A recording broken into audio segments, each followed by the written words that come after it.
honestedat, quotidianitat, però sobretot volem que aquesta idea de mirar als ulls de la gent, que aquest compromís amb la política nova i diferent sigui també i sobretot una crida a la mobilització de la gent, a que la gent, que les persones converteixin la seva por a les retallades, a l'atur, a un futur complicat i difícil, no en resignació, sinó en indignació. I que aquesta indignació no porti només a la resistència, sinó que porti sobretot a la lluita i a l'esperança.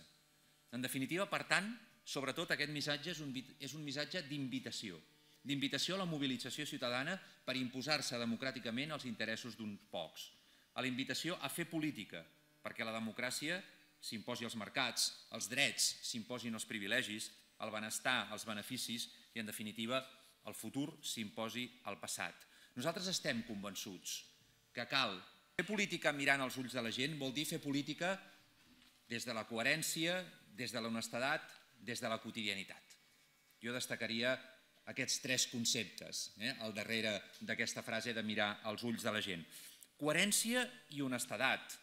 perquè no enganyem ningú a Iniciativa Verds, Esquerra Unida, perquè diem el que pensem i fem el que diem.